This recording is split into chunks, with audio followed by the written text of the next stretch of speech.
We're going to go to AG Barr here in just a second and what happened on Capitol Hill. But I want to really start with Bernie's taxing behavior. It's the latest op-ed from Mr. Bill O'Reilly. Hi, Bill. How are you? I'm okay, Beck. Thanks for having me back. Okay. I appreciate it. Are you ever good? You know, that's a high bar. I always strive to be good. Right. But when somebody asks you... angst, I got to deal with a lot of things. Right. At any point in your life when somebody said, how you doing? You went, good. Did that ever... I'm like Yoda. I sit there, I have to deal with all of the problems and try to sort them all out for everybody. So it's a heavy burden. Go out and get yourself an Orange Julius. Those always remind me of my childhood, and they always make you feel better. So, Orange Julius. All right.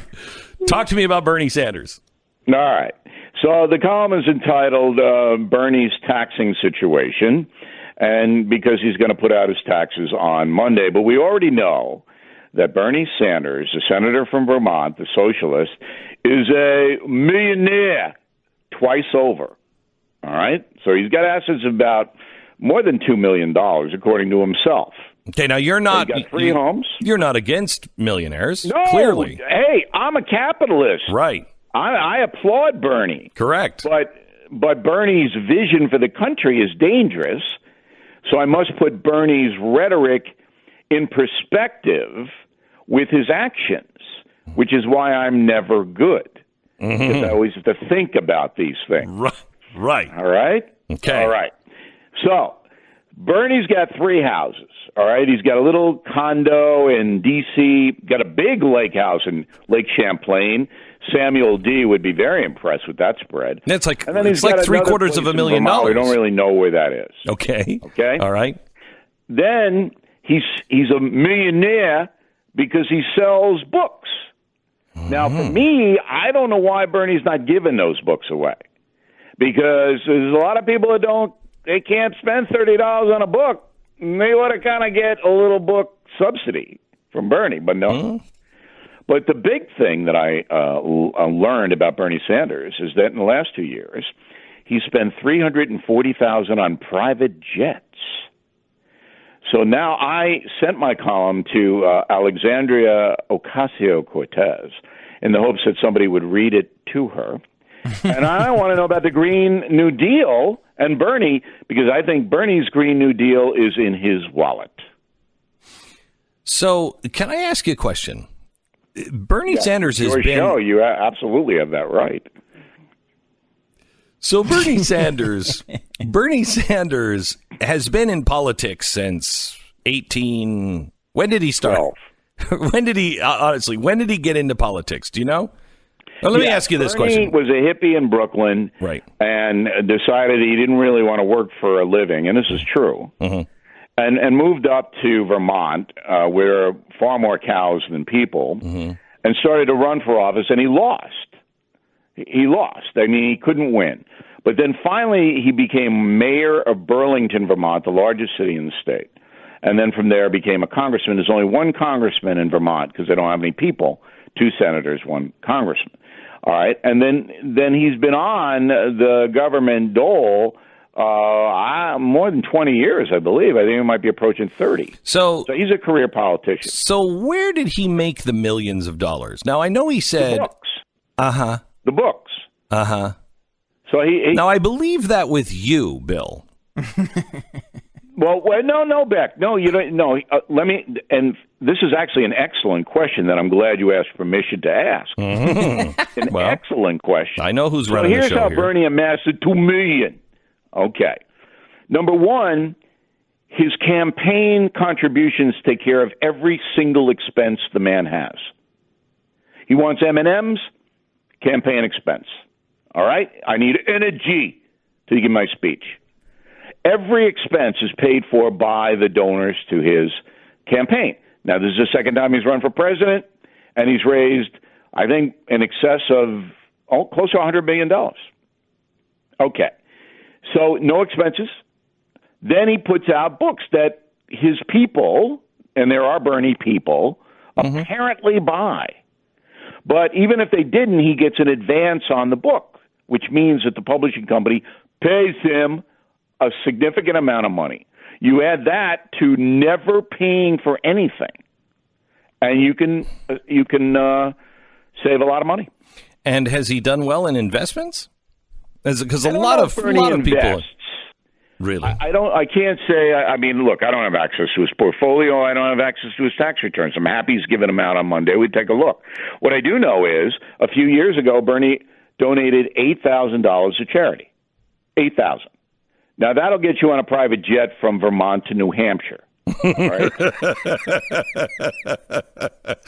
No, that'll allow you to land on the tarmac. Mm-hmm. So is Bernie anguishing over the poor at $8,000? I don't think so. Mm-hmm. Now, I know, Beck, you give a lot of money to charity. I certainly do. I have a foundation. Okay? I don't think Bernie's doing that. He got his little kayak. He's got his little canoe up there on Lake Champlain, you know. At least he wasn't. Maybe he is now. We'll see. Let's go to taxes first before I go to the Attorney General. Yesterday, there was quite a showdown on Capitol Hill with Maxine Waters and Donald Trump's tax returns. Now, you just said you're happy that Bernie Sanders is turning over his tax returns on Monday. Should Donald Trump turn in his tax returns? Theoretically, yes. But if I were Trump, I would not.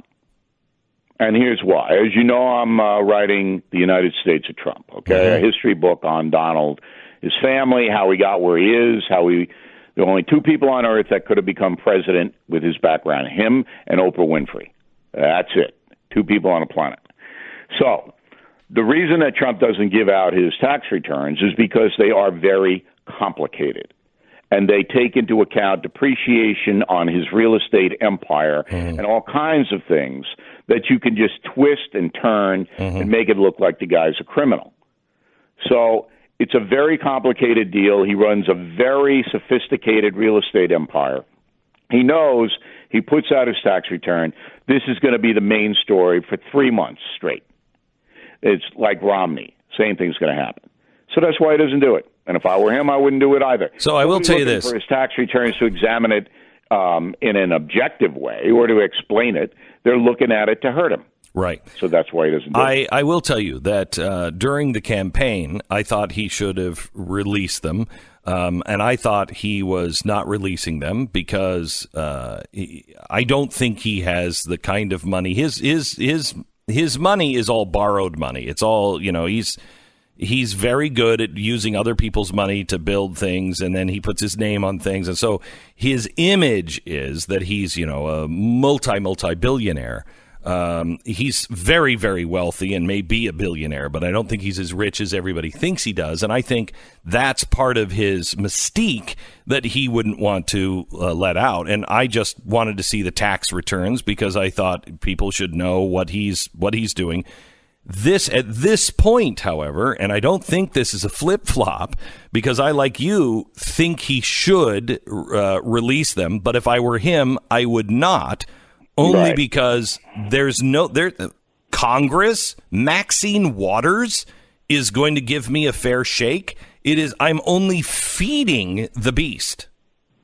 Right, and Maxine's had her own problems with her husband, who's a big bank guy and does the same kind of thing that Trump does. Look, every American, I think I can generalize, will take the deductions that are allowed them. Yes. Trump has never gotten in trouble with the IRS. They always audit him because he does have all of this crazy stuff and takes advantage of every loophole he can take advantage of. So that's the story. But the thing you and Stu need to know about Donald Trump, and this is why you're going to love my book, is because Donald Trump's whole life is a transaction. And that is where you start if you want to understand the President of the United States and how he governs. Mm-hmm. All right? Mm-hmm. Everything is a transaction. Mm-hmm. So the transaction here is, should I put out my tax return? And then the question Trump asks is, what will I get in return? And the answer is nothing. I'm not going to get goodwill. No, I think you get misery. I'm not going to get a fair shake. Yeah. It's all going to be used against me.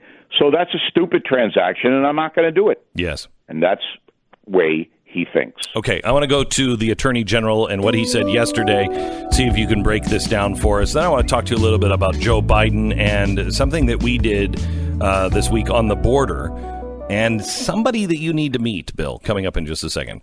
Bill, let's talk about the Attorney General's appearance yesterday, because there are two stories out there. One was that the Attorney General said, I believe that there was a targeting and spying on Donald Trump, and I'm looking into it. The other story is, that's not what he said. What he said was he would look into it, and I don't know if we should even trust him anyway. What happened yesterday? All right, here's what happened. The Attorney General signaled to the country in a very subtle way. He's an interesting guy, if you listen to him, that he knows that the FBI spied on the Trump campaign. He knows that happened. All right? And it's true, it did happen. Now, he used the word... Wait. How do you know that? Is that just... Because they got FISA warrants, they being the FBI, to put a wire on a man named Carter Page, who was working with the Trump campaign. And they did. Now, that's a spy. They're spying on Carter Page because he's a member of the Trump campaign. Okay. Got it? Okay. Got it. Now, then Barr said, but I don't know whether the spying was illegal. He used a different word than illegal. And that's what we're looking into. But if you follow what happened in the FISA warrant, and that is the FBI went into a judge and said, Judge, we need to spy on Carter Page. Please give us a warrant to do so. And the judge said, why? Why do you need to spy on poor Carter? And they said, well, because we have this dossier that we have obtained that says the Trump campaign and the candidate himself is compromised by Russia and did a lot of bad things in Russia, and they are blackmailing him. And the judge went, wow, okay, here's your warrant to spy on Carter Page.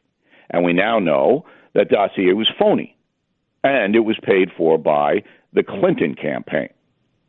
So, bringing a judge fraudulent reasons, and the FBI knew that the dossier wasn't true, to get a warrant is a Class A felony. That is very important. Now, Barr knows all this is true, but he's not going to convict Comey, McCabe, and the other FBI people on television. He's not going to do that. He's going to say, well, I'm going to look into this. It's already being looked into by the Inspector General of the Justice Department, Michael Horowitz, and another U.S. attorney named Huber out of Utah. So now we have three looking into it. Now, this is interesting. On CNN last night, Clapper, one of the main drivers of spying on Donald Trump, said, we weren't really spying on Trump. We were spying on the Russians, but we had to use Trump people to get the information on the Russians. Did you see that? That doesn't make any sense. Okay, that's the defense. Right, but it doesn't... That Comey and McCabe and Clapper and all of them are going to use. No. We weren't spying on the Trump campaign. We had to get information about Putin. Then why would you? And the only way that we could do that was to wire and to surveil Carter Page. That doesn't make sense. Why? If you believe that Trump was innocent and a good American and everybody was open, why wouldn't you just say to them, "Hey, by the way, we need to tap this because we're concerned about this"? Why wouldn't you? Sting. Why wouldn't you? We want to do a sting. Exactly right. Course. And why wouldn't you? You should be the prosecuting attorney in this case, Beck. And why wouldn't? Because then you could demolish their argument in 2 seconds. Go, no, that's not how you do it. Right. You don't violate an American's rights and a political campaign's rights. You don't do that to try to get criminal activity on another person. You do a sting. And doesn't you enlist their cooperation? And doesn't it show intent on the FBI in a negative way if they are doing this and not alerting Donald Trump? I mean, you can make that argument. They're going to counter and say, oh, no, we didn't have any animus. We were just doing it this way because it was easier. But here's the end game. So Barr knows what happened. and he's an attorney general, no, like Jeff Sessions, the attorney general from the beginning of the trial, he had no blanket clue about what was going on. Barr, he knows. Now Barr has got to make a decision. Do you disrupt the federal government of the United States? All right, do you tear it apart because they did this? Because Loretta Lynch, the other attorney general under Obama, when this was all going on, they're going to haul her right in. And that leads to who? Clinton. Barack Obama. No, Barack Obama. Clinton's divorced from this. Clinton campaign, they sleazed out by getting this phony dossier. All right, but they didn't have, you don't think they had, and maybe they did. But Obama had to know about this surveillance. Had to. Now, did he know it was illegal? I don't know that. Bill. But once you start to domino down, once you put handcuffs on Comey and McCabe and Strzok and Page, or 5 FBI high-ranking people, they're going to start to talk. I was ordered to do it. I told Loretta Lynch, she signed off on it. And then Loretta Lynch pulls in, no, President Obama told me to do it. That's what happened in Watergate. That's exactly what happened in Watergate. It'll be interesting to watch. So Barr's got to decide, do you want to blow the government up or not? And I don't know what that decision is going to be, because these guys really don't want to blow up their country, and this would. All right, back in just a second with more from Bill O'Reilly. BillO'Reilly.com, by the way. He also has a new book that is coming out, The United States of Trump, How the President Really Sees America. It goes on sale in September. It comes out in September, but you can pre-order right now with Amazon.com. Back in a minute. Bill O'Reilly from BillO'Reilly.com. I urge you to join and follow Bill and watch the product that he puts out. It is an important voice for America. He also has a brand new book that is coming out in September, and it is all about the United States of Trump and what Trump really thinks about America. It's always worth a read with Bill O'Reilly. And Bill, I want to change the subject, and I want to go to the border here. Bill O'Reilly, a lead commentator and an author of the guy who knows Trump better than anybody. The border situation is interesting to me because when Jeff Sessions is there, they put in this family separation policy, which was really just kind of a change in enforcement. And at that time, they're complaining about a crisis, about 8,000 families crossing the border every month. They put this policy in, and it basically works as a deterrent. They hold it at about 8,000. Eventually, the media pressure comes along, and they reverse that policy. And it has escalated ever since until this last month where 53,000 families come across the border. The problem is 7 times as bad. Trump is taking action. He's blowing everybody out in the department. So one, what is he doing with the department? And two, was it a mistake to change that policy under the media pressure initially? The policy goes back all the way to the Bill Clinton presidency. Mm-hmm. That if you are a migrant family and you come into the United States illegally, the children are then taken into protective custody by immigration officials while their parents are adjudicated. Mm-hmm. And that's been going on for, 40 years? Mm-hmm. Maybe more. So in the Obama administration, obviously, we have pictures of that. Yep. And we saw them. So the Trump people come in, they just carry on the same policy. They probably didn't even know that it was going to become a controversial issue. When it did, Trump changed it. Okay. So now you have a siege at the border where 200,000 human beings plus every month are trying to get in here to apply for asylum.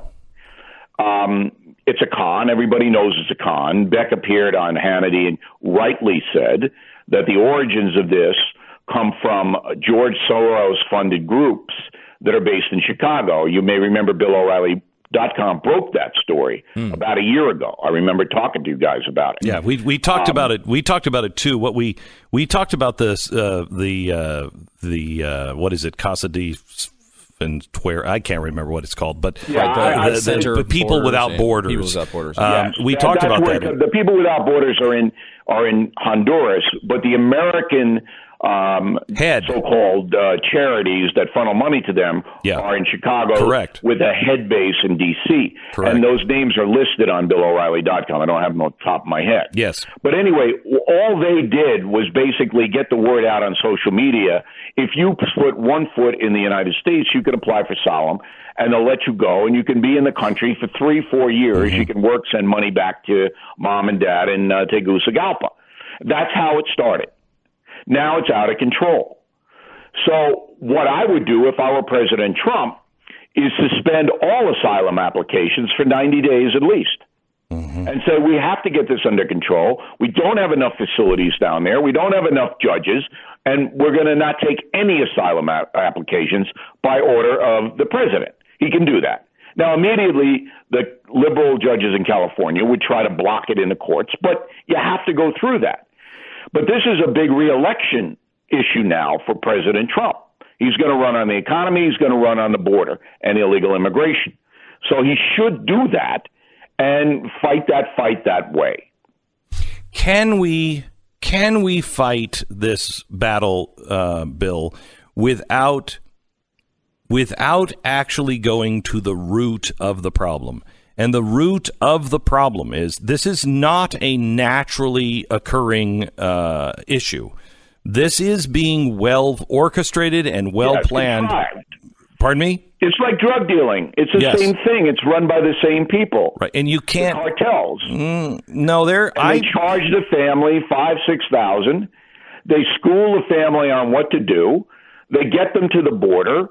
And then kids take over, and they walk across the Rio Grande, or they climb a fence, or they do something. It's a very contrived, organized criminal activity. I see this differently. I see that as the system and the free market, if you will, sensing a need, and here comes the corrupt people to make that all your dreams come true. That's the invisible hand of the market. I mean the people who actually have designed this. They started in 2006. They are communists. They are the ones who started the sanctuary city thing in 2008, I think it was, or 12. They started to say that, what we need are caravans. They carefully planned this. This is a human wave theory, and it is happening here in the United States. Everything else is a branch off of that. You've got to get the people that are here behind the crisis itself, the ones who are causing the crisis.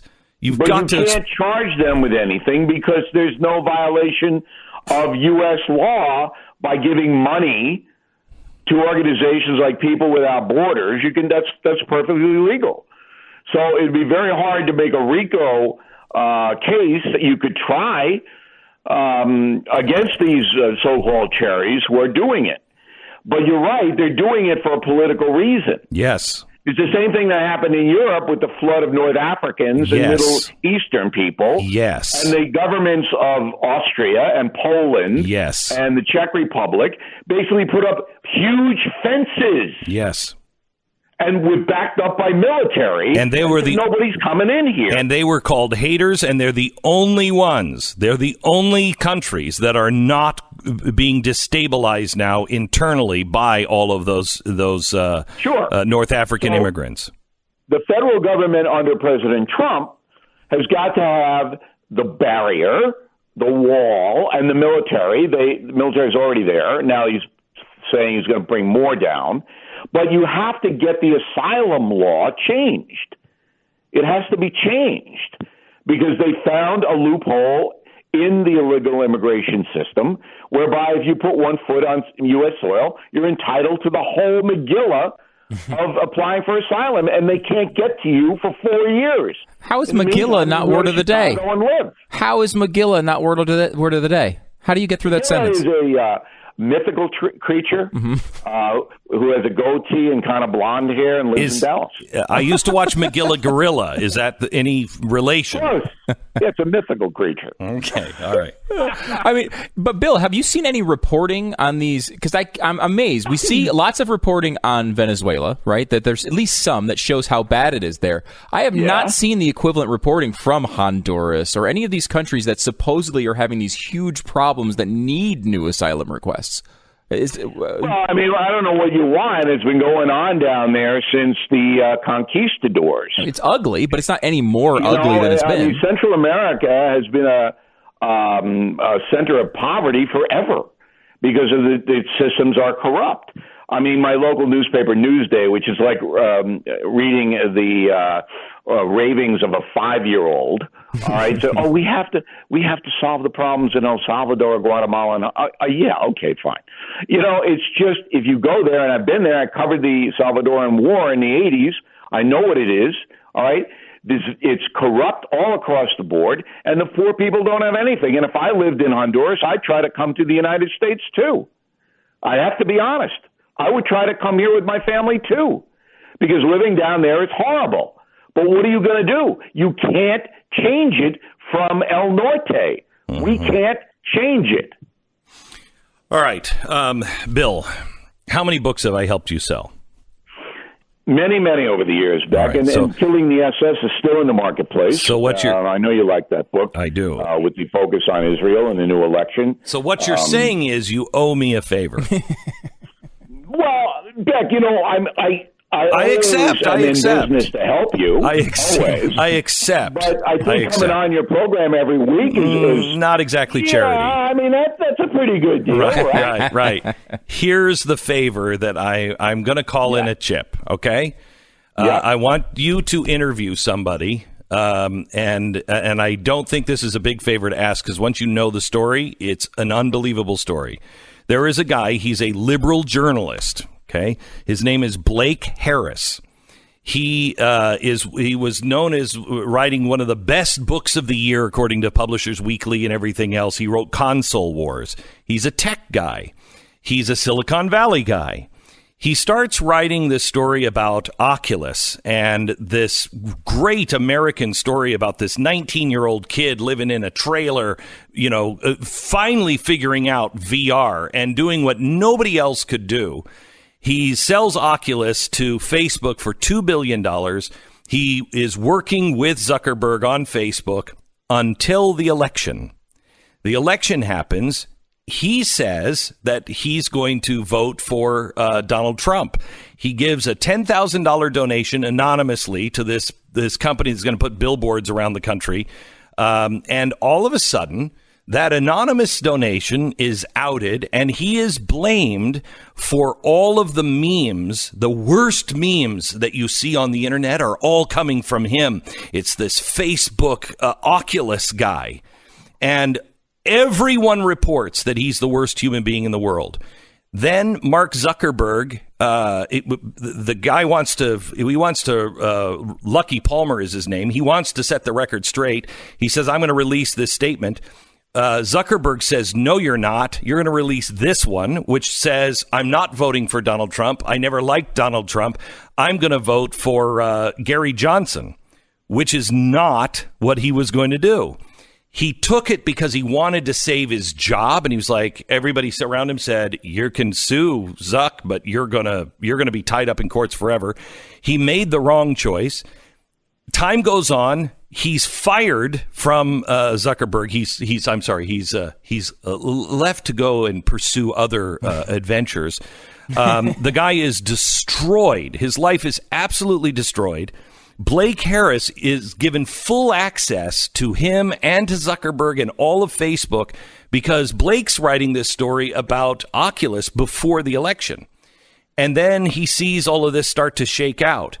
He goes in a fan of Zuckerberg and Facebook. He comes out saying, this is evil. What is happening is so wrong. They're crushing people. It's illegal what Zuckerberg is doing. He spends 3.5 years writing this book. No one in the liberal media, they've all turned on him. because he said, this is what's going on. His liberal journalist friends have all said that's not the kind of political injustice we care about. He's been called a Nazi, a MAGA supporter. He's none of those things. And I want to give you one quote he wrote me in a personal email last night. He said, his life had been destroyed. He said, then after a cup of coffee, the answer of why would I do this became overwhelmingly obvious, because that's what journalism is. You follow the story where it takes you, and you never, however tempting it may be, let it go the other way around. You follow leads, you examine evidence, you continue to dig deeper and deeper until you get to the truth, not for the praise you think you deserve, not to try to be everybody's best friend, but because however fast or partisan or cynical the world has gotten, the truth still matters. He wrote this book yesterday. It was 33,336 on the bestseller list on Amazon. After the interview, it went to number 6 on Amazon. This story is one of the most compelling stories. This guy won't agree with you, Bill, but this guy is an honest guy who's trying to tell the truth, and courage is so rare. I would like you to highlight him and his book. All right. I mean, we'll definitely talk to him. When did the book come out? It's already out. It's been out for a month. Nobody has talked about it at all. No, he can't get an interview with anybody. Nobody will put him on. Yeah, we did. We were the first one. I'm afraid Facebook will take Ben out on them. That's how powerful Facebook is. Right. Yeah. That's exactly what's happening. So I'll send you this. I'll send you his information. Please have him on, Bill. Send me all his stuff. I'll be happy to talk to him. Good. Thank you very much. Bill O'Reilly from BillO'Reilly.com.